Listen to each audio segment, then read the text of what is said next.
Stop scrolling, because this moment could change the way you see your entire life. I'm Tony Robbins, and today I want to talk to the part of you that's tired, uncertain, and maybe even a little afraid. Let's face it, the world feels chaotic. Every headline screams crisis. The economy shifts overnight. People change, plans collapse, and the future feels like a question mark. But let me tell you something powerful. Chaos doesn't break strong people. It reveals them. You weren't built for comfort. You were built for challenge. And no matter how unstable things look around you, you have the power to create stability within you. Because strength isn't about controlling the storm. It's about learning to stand tall in the middle of it. When you look around today, everything feels unstable. The markets swing like a pendulum. Governments make decisions that defy logic, and media floods you with noise designed to make you panic. But here's the truth. No one wants to admit certainty has never come from the world. It comes from within you. Think about it. The world has always been unpredictable. Wars, recessions, pandemics, revolutions. Yet some people still rise, still build, still thrive. Why? Because they stopped expecting the world to give them peace. They created it themselves. Real certainty isn't external.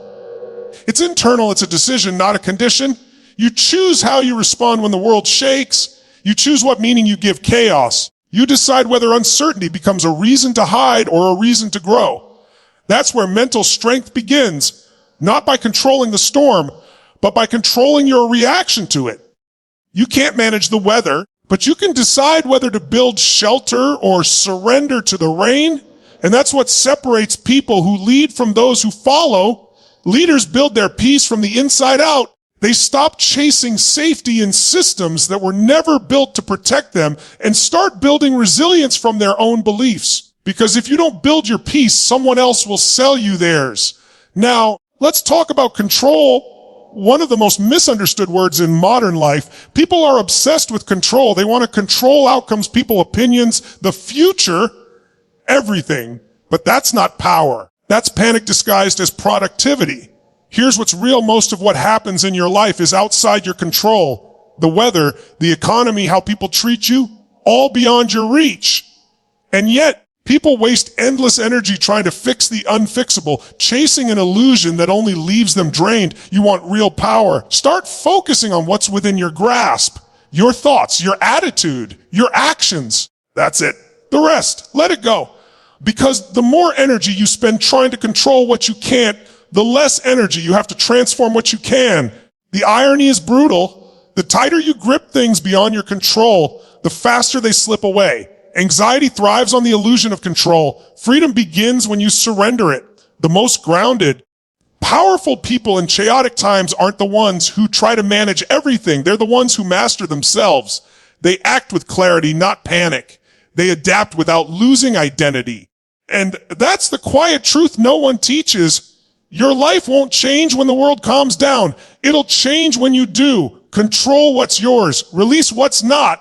That's not weakness. That's wisdom. And in a culture built on outrage and uncertainty, that kind of inner control isn't just rare, it's revolutionary. Listen, uncertainty isn't the enemy. It's the birthplace of every transformation you've ever prayed for. You don't grow in the light, you grow in the storm. Every challenge, every delay, every fear is shaping the person you're becoming. The world may be chaotic. You can stand firm, clear, and calm because real strength starts inside you. Don't wait for peace to find you. Create it, build it, live it. Because when the world shakes, strong minds don't fall, they rise. And right now you're being called to rise. So take a deep breath, stand tall, and remember, no storm lasts forever. But strong people do. Your mindset, not your money, not your job, not your social circle, is your real fortress. And yet, most people treat their mind like an open field where anything can wander in. Turn on the news, scroll social media, listen to a dozen opinions a day, and then wonder why you feel anxious, weak, and uncertain. But think about this. Every battle in life begins in your head. Before you win anywhere else, you win there first. And when you lose control of your thoughts, you lose control of everything that follows.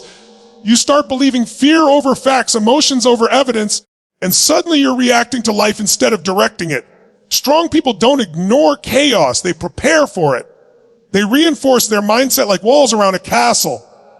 They filter information. They choose perspective because they understand that once you let negativity rent space in your head, it doesn't leave. It builds a mansion. And this isn't just motivational talk. It's reality. The human brain believes what it repeats. If you keep feeding it doubt, you'll create paralysis. If you feed it focus, you'll create power. You can't live a powerful life with a powerless mind. That's not opinion. It's physics. Everything external reflects what's internal. So if you want calm in the storm, build it between your ears first. Protect your mindset the same way you protect your passwords. Because once someone hacks it, they control everything you do. Now let's talk about chaos. The thing most people fear, but few ever understand. Everyone wants life to be predictable. They want comfort, routine, security.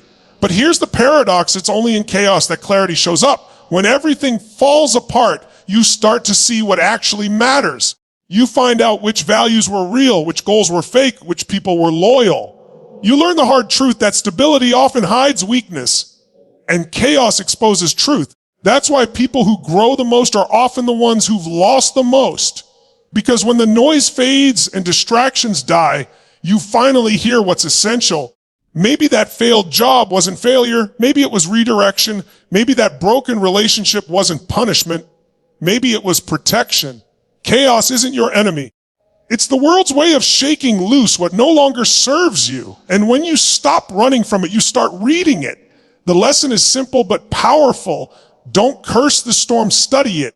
Every wave tells you where to steer next. If you let fear drive your reaction, you'll sink. But if you let clarity lead your reflection, you'll rise. Chaos doesn't choose you. It tests you. It's the universe asking one question. Do you really know who you are when the plan falls apart? And if you answer that with courage, you don't just survive uncertainty, you transform in it. When fear hits, most people freeze. They overthink, hesitate, and convince themselves that waiting will make things better. But here's the uncomfortable truth. It won't. Fear doesn't disappear with time. It grows. It multiplies in silence. And the longer you sit still, the louder it gets. That's why motion, any motion, is the antidote. Because emotion is just energy trapped in your body waiting for direction. You want to stop panicking, move. Take one step, do something. Because the instant you move, you tell your brain, I'm not a victim anymore. Every successful person you admire, every leader, creator, fighter, they all have one thing in common. They act before they feel ready. They move first, think later. Not recklessly, decisively. There's a difference. See, fear can't survive in momentum. It feeds on stillness. It lives in the moments you pause to doubt yourself. So when the pressure mounts, when the anxiety hits, the question isn't, how do I stop feeling afraid? The real question is, what action can I take right now? Because movement doesn't just distract you. It transforms you. It tells your nervous system, your heart, your mind, we're not done. And suddenly, your body follows your belief. You stand taller. You breathe deeper. You shift from panic to power. That's not magic. That's biology. You were designed for action. So when you freeze, you're going against your own wiring. Move, and you'll watch fear dissolve in your rearview mirror. And then there's uncertainty, the big monster under the bed. Everyone's terrified of it, but no one stops to see what it really is, opportunity wearing a mask. Every major breakthrough in science, business, faith, even personal growth began with uncertainty. Someone looked at a blank page, an empty room, a crisis, and thought, what if? That's where innovation is born. The problem is most people treat uncertainty like a threat. They want clear answers, guaranteed outcomes, risk-free success. But life doesn't work that way. You can't demand certainty and expect growth. You can't cling to comfort and call it courage. The truth is brutal but liberating. The people who rise aren't the ones who avoid uncertainty. They're the ones who walk straight into it and start building. They treat unknowns like invitations, not warnings. Every time life throws you into chaos, it's handing you a blank canvas. Most people panic and run. The strong ones pick up a brush. Uncertainty isn't the end. It's the edge. It's the moment before something extraordinary happens. The world has always belonged to those willing to act when others freeze. And history proves it. Progress doesn't come from the comfortable. It comes from those who look at the unknown and say, Let's see what's possible. If you can do that, if you can stop fearing uncertainty and start exploring it,